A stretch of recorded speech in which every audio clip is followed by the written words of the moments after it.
Hey guys, James here for TCG University. Come back at you with another deck profile. Today we're going to be talking about Jeff's Devora deck.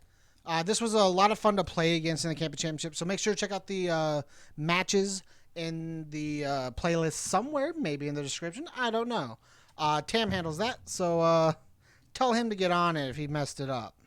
But leave a comment down below what you guys think about Jeff's deck. Let him know what you guys think. He'll really appreciate it.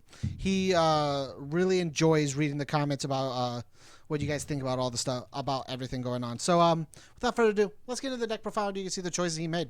Okay, guys, Devora is the smallest of little girls. She is a 7-hand size, 17 vitality character with all chaos and life. Our deck is under all today. She has 2 abilities. E, your attack gets +1 damage for each printed 4 damage attack in your card pool. And then once per turn, your next check gets +X. X equals the number of attacks cards in both players' card pools. And then you gain X vitality. This just extends her 17 life just a little bit further. But like just a little bit further. It's better, that last ability is better as a tool to make sure you pass your last attack to kill your opponent than it really is to play defensively.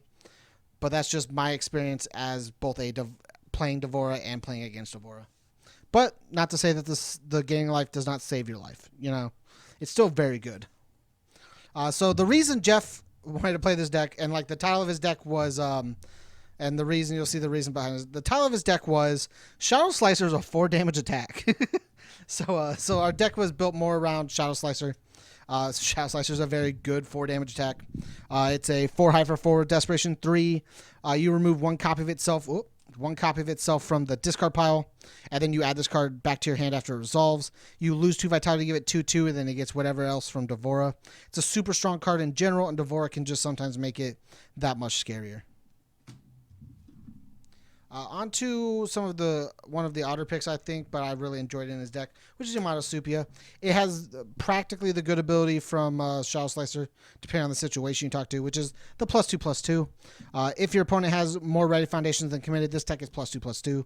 This attack is very good as a leadoff attack, since it becomes a 6/6, 6/7 with Devora, and it leads your opponent to either take 7 damage and then you build out and block, or it leads into they block this or take 7 damage, and they're either committed out and you can run through them with your other attacks, or you dealt 7 damage and killing them is just going to be that much easier. Like it's a very good leadoff poke attack or just midway attack if our opponent's trying to hold for something. On to Syndicate Slice. Where is there only the 3? Did I miss one? No, okay. Syndicate Slice. Syndicate Slice is just a simple don't count itself towards progressive for the next attack card that says if it's blocked, we draw. It's better as a second card or a leadoff card in our deck. It either makes our next card cheaper, and if they block it, we draw. If not, they take the damage, and again, making it easier to kill them. Or we play it later in the chain, and if they do block it, we draw an extra card, which could kill them. Or they don't block it, and this didn't count towards progressive anyways, and we play our next card practically for what the cost of Syndicate Slice was supposed to be, which is also very good. Then we get into Kersplat. Kersplat's very good as it lets us extend how much we can use Devora's next check, because it says we can play this one, commit a card, make our next check ignore, play that attack for free, and then use Devora then to give +X to the check. Or one of the ways that Jeff was using it, I saw more often, was he'd give +X to the check, play the Kersplat, commit 1 foundation, and then play his last attack to kill his opponent, which is also very good. That last attack usually was Face Splitter. All the attacks in our deck were weapon this time. Enhance, this attack gets +1/+1 for each weapon card in our card pool. He was comboing with assets and action, with combos with assets, foundations, anything to really just super pump this damage on top of everything you already get to play with Devora. So like this with three other attacks in the card pool already becomes an 8 for 8. And then with the 3 other attacks makes this an 8 for 12 with Devora. It's nuts how big this can get under Devora. Onto the actions and assets. We'll talk about the actions first. Shikisoku Zeku.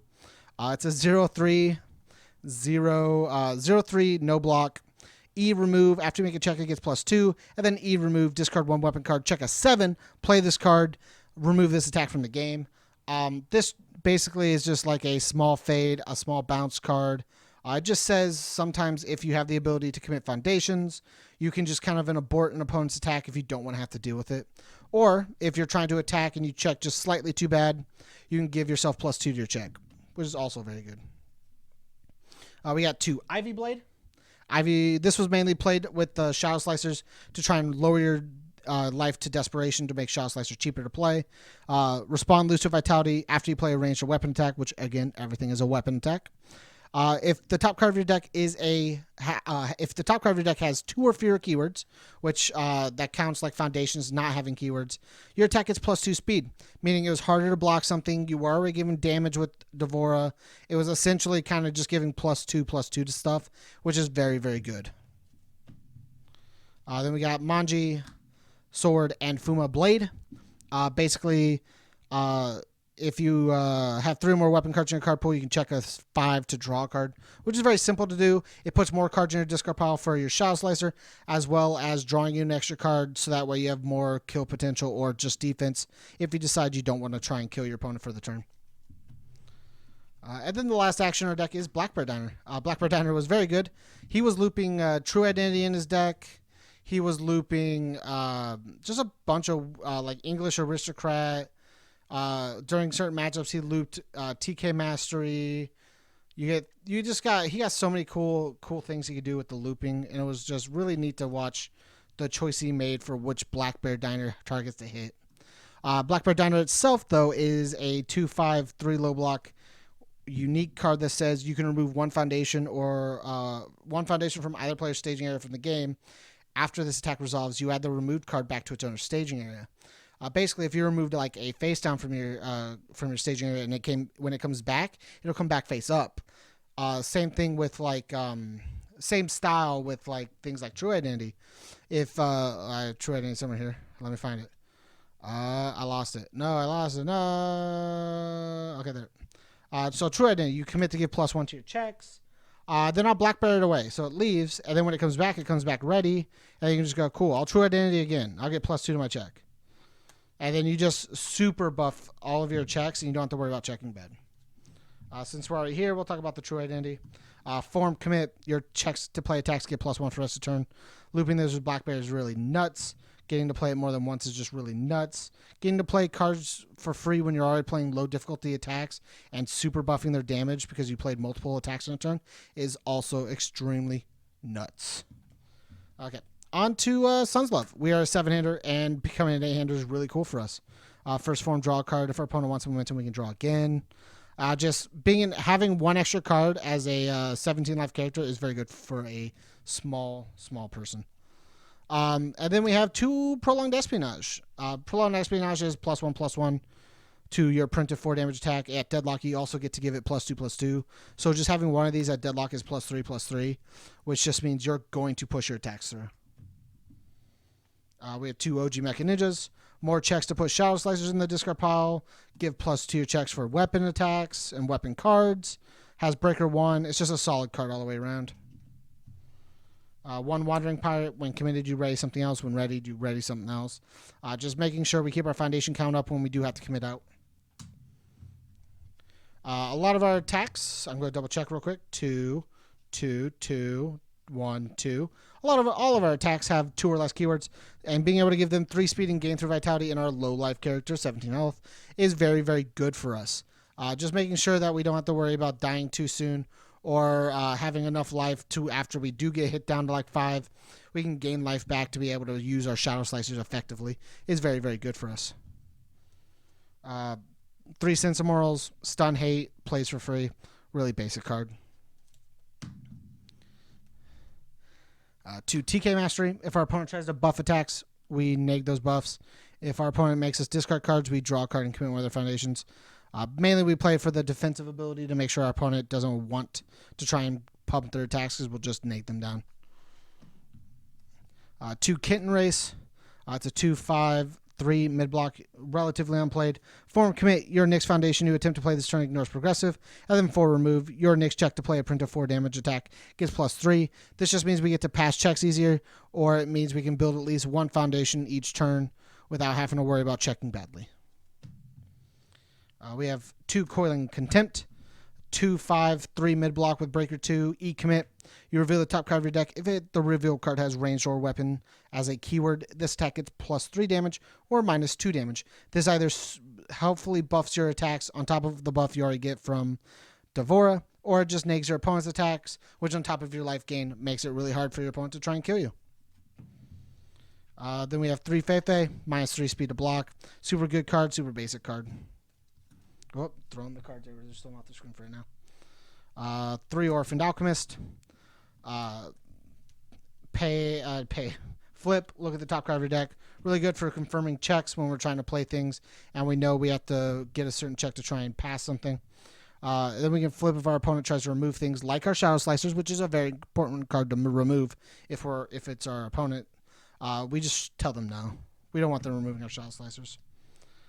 Because we are a small person, getting into Desperation is more likely than others. So arranging a deal, if we get hit to Desperation, draw a card.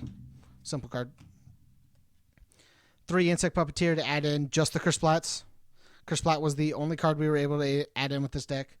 But adding it in to be able to use Faceplater is very, very good. And then the last card in our deck is Profane Sanctuary. With an ability that responds to stop a breaker and an ability that mills 2 for your Shadow Slicer. This card is a must in decks that play those things. If we're worried about our opponent breakering through our combo and making sure we don't combo out, having this is really good. And if our opponent, our opponent's not swinging at us and we need to put cards in our discard pile to try and fluctuate our deck, being able to just mill 2 is very, very good as well. Thanks again for checking out the profile, guys. If you liked Jeff's Devora deck, let him know down below. He really likes reading all your guys' comments. I really enjoy reading all your guys' comments. Let him know what you guys think about his Devora deck. Tell him about other Devora decks and ideas you've had. Let us know about other decks, not Devora, other decks you want to have. Decks you'd like to see in the Campus Championship, styles you'd like to see. And all 7th Cross, all Street Fighter, stuff like that. If you guys want to see stuff like that, let us know. I think soon we're going to be doing an all retro one. We'll see how that works out. We still need like ban list and stuff like that. But we're thinking about maybe doing a retro one where we show off some retro characters and have some fun as we're at the end of our Campus Championship season before we start into a new one, hopefully before My Hero comes out. So if you want to support us, go to patreon.com/TCGUniversity. You can hit us up at the $1 level. You get access to all of our content, most of our content early. Keep saying all. Most of our content early, most of our content live. You get access to our Discord where you can talk to us, talk to the Final Fantasy guys, talk to the Magic guys, the White Schwartz guys. Talk to all of us, have fun. We don't always proactively go out there and try to talk to people just because there's so many group chats going on at once and some of us are just busy with other things. But if you message out in the group chat and are trying to start a conversation, we are 100% going to go out there and try to hang out with you guys. We thoroughly love enjoying and hanging out with the community. So make sure to hit us up out there. Hit us up privately if you want to. We love having conversations with you guys. We super enjoy it. Make sure to like, comment, share, subscribe, guys. And as always, stay learned.